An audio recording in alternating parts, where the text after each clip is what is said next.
E nesta quinta-feira repercutiu de forma bastante negativa um vídeo no qual o presidente Lula ofende a diretora-geral do FMI, o Fundo Monetário Internacional, Kristalina Georgieva.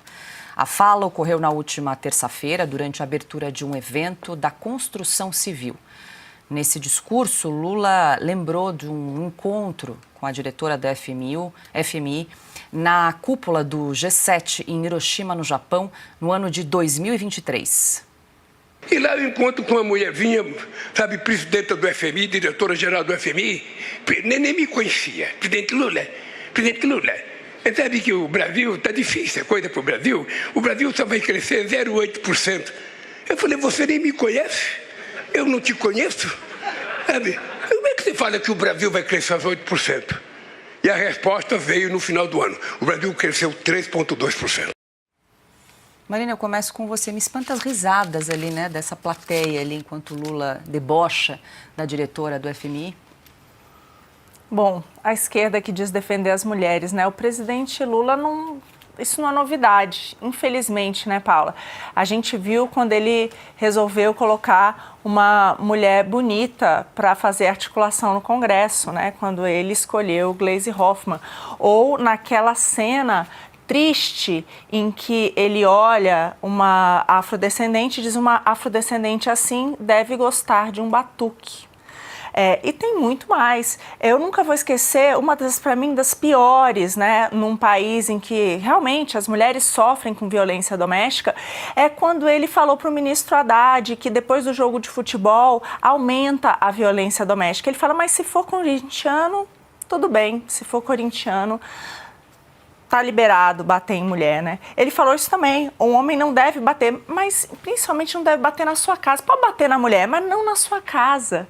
Então, assim, a gente vê que o Lula ele não consegue disfarçar, essa que é a realidade. A diferença hoje que eu vejo, Paula, é a seguinte: com as redes sociais, todo mundo tem acesso ao que ele faz o tempo inteiro. Eu fico perguntando quais as mídias que mostraram esse vídeo aí. Eu não sei, né? Mas a gente nas redes sociais tem acesso a isso que está acontecendo. O Lula sempre foi assim, mas ele estava acostumado a ter tudo aquilo que ele fala bastante editado e as pessoas talvez não tivessem contato com isso. Mas a grande realidade é que agora que o Sidônio está deixando ele falar, e eu falo sempre a hashtag aqui, fala Lula, fala. A gente vê na realidade quem é o Lula e o que ele pensa, e sobre as mulheres está bem escancarado. Estava listando alguns episódios, né, Marina? No início desse ano ele disse que ele era amante da democracia porque os homens amam mais as amantes do que as mulheres. E tem também aquela fala terrível, né, que ele fala, cadê as ativistas, cadê as mulheres de grelo duro do partido? Assim, dá até vergonha de repetir as falas do Luiz Inácio, mas é importante porque ele disse isso, não podemos esquecer. Silvio. Em uma linha, porque eu acho que a Marina já resumiu tudo, o Lula, certa vez,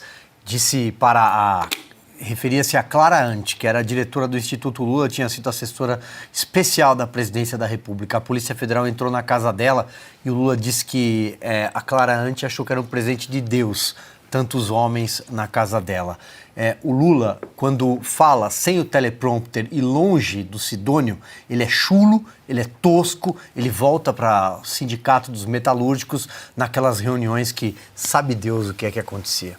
Pois é, Cáutia, a questão também da hipocrisia, né? Porque adoram levantar a pauta do feminismo, da misoginia, mas a Marina listou aí alguns episódios do Lula sendo Lula, mais uma vez, né? Agora resgatando aí esse vídeo que voltou a circular nas redes.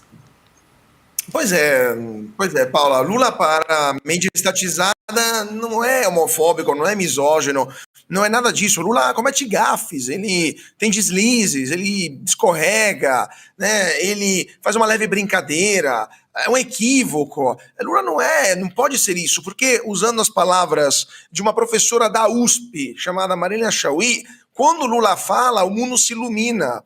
Então, essa paixão, esse enfatuamento que a velha mídia tem pelo Lula poderia até bater uma mulher ao vivo e a cores, e a velha mídia diria que não, foi a mulher que agrediu ele, seria legítima defesa. Então, assim, Isso, até a chegada das redes sociais, era normalidade. Lula cometeu as piores atrocidades com a língua portuguesa e também com a boa educação, como no caso, né, da diretriz-geral do FMI, a Kristalina Georgieva, cometeu as piores atrocidades também. Me lembro, uma vez, um vídeo que circula no YouTube, ele falou foi em Pelotas e disse que a maior produto de exportação de Pelotas eram homossexuais. Então esse é o Lula, entendeu? Esse é o Lula de verdade. Só que a velha mídia estatizada, que atuava já na época como assessoria de imprensa informal, achava que podia continuar a fazer isso eternamente, só que chegaram as redes sociais, chegaram os vídeos que todo mundo pode compartilhar, e a gente descobriu quem que é o verdadeiro Lula. Já aconteceu na época da Dilma, quando começamos a descobrir uma presidente que dizia que era necessário estocar vento, né? E agora descobrimos quem que é o verdadeiro Lula graças às redes sociais. É por isso que as redes sociais